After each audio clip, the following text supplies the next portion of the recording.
the outside world. He's joining a team that won 73 games. He's joining a team that already won a championship and blah, blah, blah. But the reality is I don't think that team wins another championship if Kevin doesn't come. Now, you may say, oh, yeah, but y'all won the fourth one without Kevin.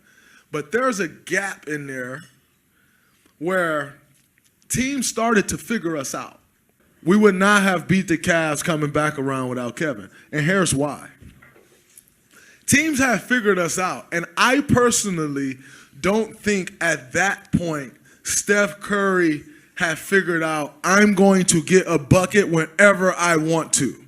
I don't think he was capable of that yet. I think he was still growing into that. And so because of that, once teams started to figure our offense out, we were starting to struggle. And so what then in turn ended up happening was Steph still creates all the havoc that he fucking creates. Like I tweeted, Steph faced so many double teams and Kevin didn't. That's a fact. Like, you can go look at the numbers or just watch the game if you can analyze the game better than Skip Bayless. And if you watch the game, then you see that Steph's getting double teamed, and Ty Lue then goes publicly and say, I'm double teaming Steph Curry every chance I get. Kevin wasn't getting double teamed. But the reality is we got to a point where we needed to be able to give someone the ball that can just go get a bucket. And Kevin was already there. I don't think Steph was there yet. That's what elite looks like, man. You heard Draymond been saying exactly what I've been saying from time. He said something I've been saying from time. As a purist, as someone with the trained eye. See, thing about Banks is I don't get steered. I don't get moved. I don't get wavered by narratives, by media. The trained eye, even anybody, any player, it don't matter who it is. You don't dictate what I see. I'm a purist. I'm authentic to the footage first, and everything else second. I'm not biased. I rate Steph. I like Steph. But at the end of the day, when I see something, I call it out for what the truth really is. Is this a byproduct of a chain reaction, or is this a lack of something you actually have? As much as KD's getting double team and triple team, I still say this is why MJ and Kobe were separated from KD, because they existed in double teams all the time. Even as much as he's just biased for KD. At the end of the day, there's no biases that happen. The footage tell me that KD is him. It's not a bias. It's not a bias. You should try this. No bias. You know what I'm saying? Like, come on now. Bruh. That's what I'm trying to tell, man. So, the footage tells me this. The footage shows me that. The footage tells me that. And that's the one thing. That's one of the biggest takeaways.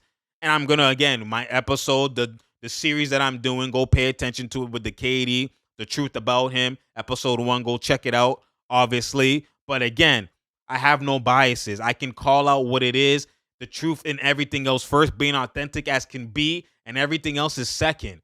Everything else is second. You get what I'm saying? So when you look at it from that perspective and you operate on that, a lot of the times I call it what it is, and I'm right. When true talk, just listen. When I speak, you listen. You know what I'm saying? And Draymond, someone who is close to Steph, close to KD, played with both, still lets you know that Steph was lacking, and I still think he still is, and I'm going to talk about it, getting a bucket off one-on-one ability to just get a bucket when everything else fails. And that's what I tried to focus. That's what I've been highlighting, y'all, to y'all all the time, yo. You just heard what he said. You just heard what he said. You just heard what he said, yo. The man explained to you, and we're going to talk about, there's more to what he said. We're going to talk about that as quick as I can be. I don't want to make this a long video because I'm going to address this in the KD, the Truth About KD series. I'm going to address this. I was always going to address this, but it's funny. Before I get to it, Draymond comes out and just shows you that Banks is not capping. I'm telling the truth. You know what I'm saying? And Draymond literally explained to you how back then, this is why I said, that's why KD won Finals MVP. That's why this whole narrative, oh my God, Steph was doubled so much. Steph enabled KD without Steph. KD, I'm like, dog, what are y'all talking about? Y'all caught amnesia. In 2016, Steph was padded. He was padded.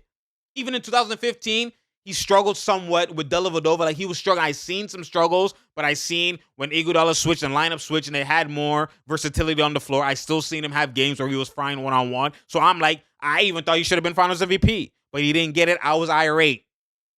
I was not happy when Iguodala getting Finals MVP, even though Iguodala played well and he changed the series. We get that, but that's role player things. Role player gonna do role player things. It doesn't mean he wasn't crucial. Doesn't mean he wasn't vital, but that's not enough to win Finals MVP when a guy is taking all the shots, averaging 27 points, 26 points, whatever he averaged. Led the team in points, led the team in assists, great percentages, decent percentages, solid percentages, good percentages. For the types of shots he's taking, great percentages. What are we talking about? Steph had a solid Finals, but I did have some moments where I'm like, yo, he's lacking one-on-one. Hopefully this doesn't get exposed. And the minute the Cavs are healthy with Kyrie and Love and LeBron, and Kyrie made a point, the Cavs made a point to highlight and kill Curry on defense. Kill him. Kyrie was frying Curry, shifting, making him turn around. Like, he was frying him.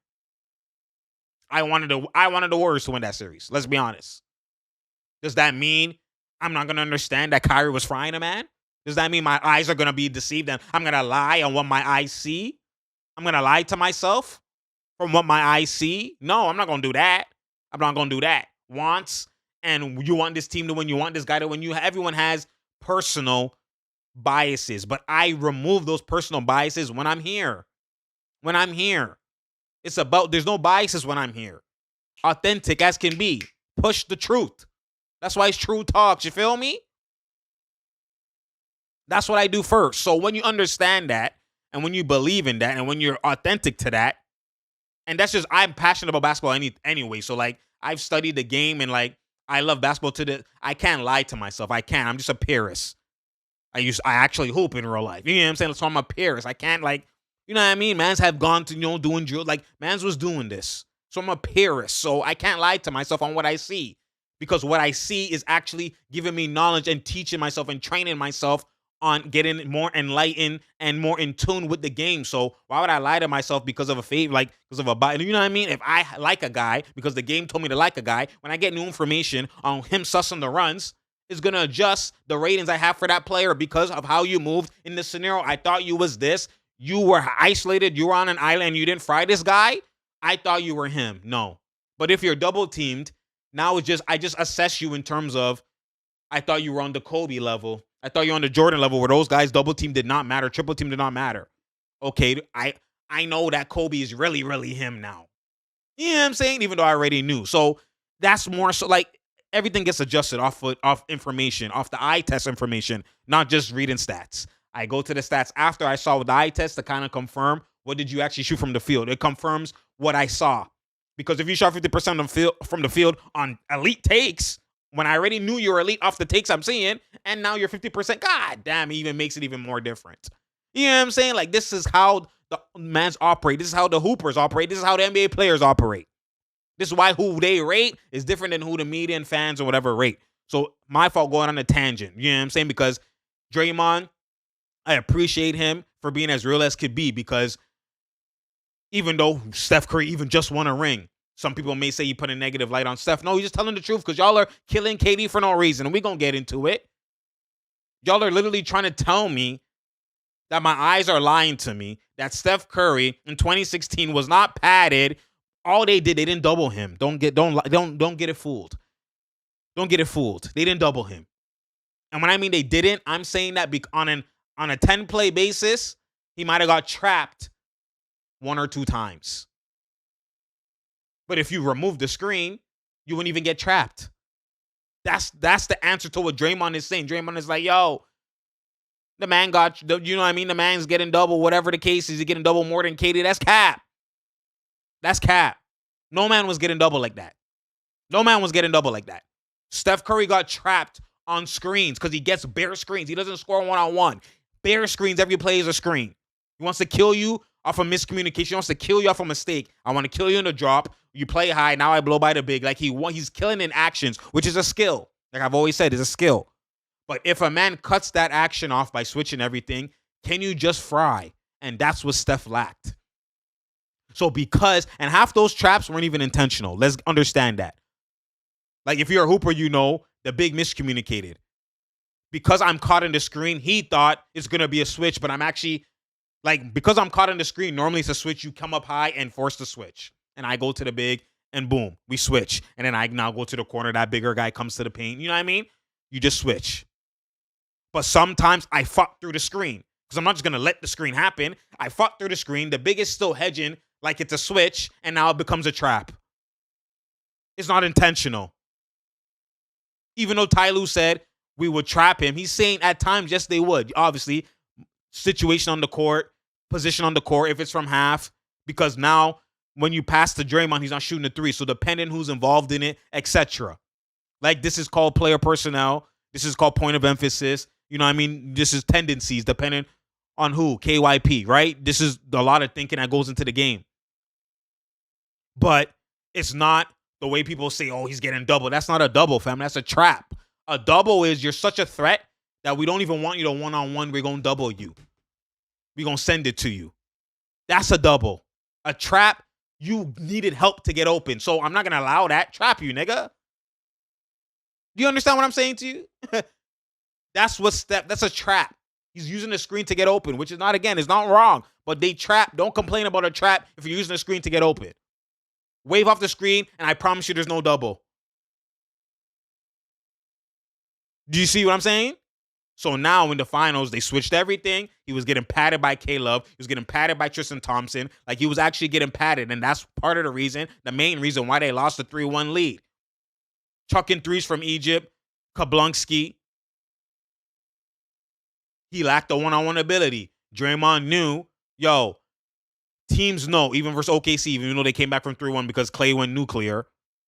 But teams know if our defense isn't padding, even if we pad, but they're also padding us, meaning we're not getting transition, they're clamping in on us. We only get open off here and there, miscommunication randomly here and there. But when they switch everything, this is what the Rockets as well did. That's why the Rockets did that, because the Cavs did that in 2016. They implemented a blueprint, Ty Lue, switch everything, trap Steph here and there because of the screens, but switch everything. When you do that, forced to one-on-one, not getting the bucket. We need a bucket getter because those actions, they work in round one. The other teams they don't have the defensive capability to switch everything because it will be a mismatch, a blaring mismatch that you're not going to do that. So you want to avoid that, which is why you play the drop, which is why you trap, which is why you double, which is, you know what I mean? That's why Steph in the first 3 rounds is going to be light work. But in the finals with the best team in the East, who's smart and has defense, and they have LeBron, they have Kyrie, like, they're going to switch everything, force you to one-on-one, and he struggled there. Y'all don't believe me? What happened in 2016? Let's go look. 2016 finals. Steph Curry shot 40% from the field, elite from 3, 40%, but he averaged 23 points in 2016. What are we talking about? 40% from the field, yo. Y'all kill Kobe. He's inefficient. He shoots 45 for his career. 45%. Harden, oh my God, he's inefficient. He was shooting 45% those years when he was snapping. And Curry shot 40. Don't let the 3, because he's be splashing from 3 and he shot elite from 3, it fools you. Tatum shot elite from 3 in the series, but then everyone still said he was sussing the runs because he shot 38% from the field. He only shot 2% less than Curry did. And y'all are really talking about, like, what are we talking about? Why? Because he was forced to one-on-one and he wasn't getting a bucket, which is what Draymond is saying to you. KD came, got a bucket. One-on-one. A lot of those actions get canceled. They get canceled. Then they just throw it to KD one-on-one. No man was getting doubled. Even Steph wasn't getting double one-on-one. That's what I try to highlight and tell people. But, again, it seems like I'm tripping. It seems like I'm capping, you know what I'm saying, for the most part. When in 2017, when KD got there, the man averaged 35 points, 8 rebounds, 5 assists, 56% from the field, and 47 from 3. While, obviously, because now Curry, and that's the thing too, KD would actually, because he has the ball, even though it's not a double, a man is in the vicinity worried about his pull-ups, and now he kicks it to Curry, wide open 3. Like, mans aren't paying attention, which is why he averaged 5 assists as well too. Obviously, Curry had 9 assists in that series. In transition, that's the thing. Curry in transition, that's where sometimes he might get doubled without a screen. Because transition, he can shoot from Egypt, man just run to him. Gravity pull. But how many transition plays are happening in basketball? It doesn't mean Steph didn't nice KD in some ways, but don't act like KD didn't nice Curry in bare ways too, even if it didn't lead to a Curry bucket. Even though a lot of it led to a Curry bucket, but a lot of it is a KD ISO bucket that's helping you. You could just chill in the corner. Steph Curry averaged 26 points, 44% from the field, 38% from three. It's clear. And KD's majority ISOs. What are we talking? This is not even a discussion, yo. Then in 2018, look at KD again. Sorry, that's the wrong series. My fault. That's the Houston series. Even the Houston series, same thing, but we're going to even get past that. That's the wrong series. Let's go look again. Same thing Houston did as well, too. Houston would force switches, force one-on-one, because they had the defensive capabilities. PG had the 4, stuff like that. And KD would just be frying. Now look at the 2018 finals. Oh, my God, that's the one Steph Curry should have won. Okay, Steph Curry had 27 points per game, 27.5, 6 rebounds, 6.8 assists, but he shot 40% from the field. He shot 40% from the field. And he shot 41.5 from 3. 42 from 3. That's great from 3. He's always been great from 3, no question. But from the field, 40% again in 2018 to get 27.5 points, while KD averaged 28.8, 29 points, 10.8 rebounds, 7.5 assists, so more rebounds, more assists than Curry, on 53% from the field, 41% from 3. Like, what are we talking about? What are we really talking about? And take it in. Steph was being aggressive because they really wanted to give Steph Curry Finals MVP. Like, he wanted it. But that game 3, he lost it when KD carried. And again, we're not even factoring in that in every clutch momentum bucket they needed, it was throw it to KD. I might go psycho. Give me that ISO, no typo.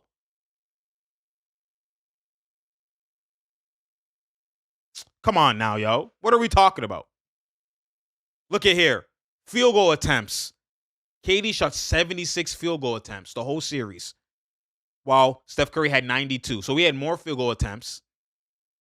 And he made 37 field goals, Steph Curry, 37 for 92. While KD shot 40 for 76, less field goal attempts, and more makes. What are we talking about? To average more? With Steph Curry making 13 more threes than KD, 22 for 53. He shot 53 threes, made 22. While KD was 9 for 22 from 3. He only made 9 threes and still averaged more. What are we talking about? More field goals, less threes, and less shot attempts. Is that even a discussion?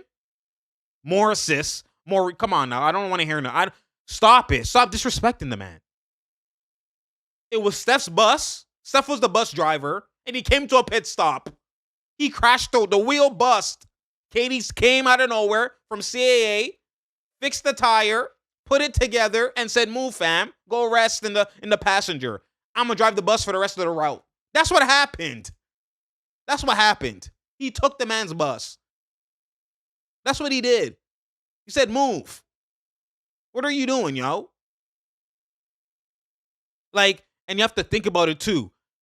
If KD really wasn't him, and this is why I always said I was mad originally. Like, KD pissed me off by making that decision, going to from OKC, going to the Warriors. Like, I was not happy.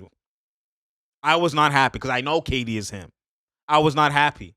It was a LeBron-esque move. I was not happy. But the reason why it wasn't a LeBron-esque move to me, after everything played out, when I watched the finals, unbiased, I'm like, let me watch. When you go to a team, it's not that you made mans come together. They came to you. That's what I just saw. When I was watching them get buckets, all one-on-one, I'm watching Curry go to the corner. Curry's holding his shorts like amped. Just watching KD get buckets, not involved. In every clutch moment, I'm like, yeah, I apologize, KD, because clearly, mans went to you and said, come be the MJ of my team. Come be the Kobe of my team. That's why he said it's a basketball decision. Westbrook, you don't have to fight no more with Westbrook to get the ball and clap your hands and all of that, and he won't give you the ball. You don't have to worry about a man who's not going to give you the ball. You don't have to fight about it no more. The ball's going to come to you because we need a bucket getter. We need you. They came to him saying, we need you. And you think the guy's not going to go there because he knows, oh, dog, y'all need me? I'm going to be the savior, say less. Where we thought in the naked eye when that decision happened, KD's being soft, he's going to get a free ring. That's what we thought. And once I saw the footage, that's why I say words, all of this are this semantics, this is what, but the footage will tell me who is who, will tell me the truth. If you have the trained eye and you can read between the footage and you can see what's happening, once I saw Mans go to the corner and give it to him in the post, give like he's actually having the ball, I might go psycho. I knew what that conversation was because the footage is telling me what it was. And that's when I said, it actually wasn't a LeBron move. It wasn't like LeBron, where LeBron was not getting to the finals when he should have been. Best team in the East, all of that type of stuff. Palms were sweaty in certain scenarios. Damn, let me go to the Heat. Wade already has a ring, and let's force a big three because I need this to win. Completely different. They came to KD. Completely different. And that's where I was like, damn, Steph, why can't you operate like Tim Duncan and them? They lost the ring on your strength. You were the reason. Behind the back turnovers in the crowd. Like, your palms were sweaty. Your palms were sweaty. You know you're going to go to the finals again. I'm going to redeem myself. I want the Cavs again, and I'm going to redeem myself. That's what Tim Duncan did. That's what Kawhi and them. That's what Popovich did. We want the Heat again, and I'm going to redeem myself. Same team come back. Steph, you could have did that. But no, you knew the truth that, yo, I don't get a bucket one-on-one. It's true, Draymond. We need a bucket getter. It's true, y'all. We need a bucket getter. And he co-signed it. That's why he went with them to the Hamptons, which is greatness in terms of being unselfish.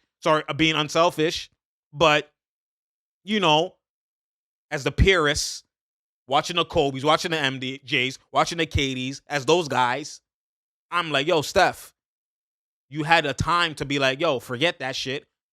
I'm going to do it again. No, we don't need KD. We need me to be better.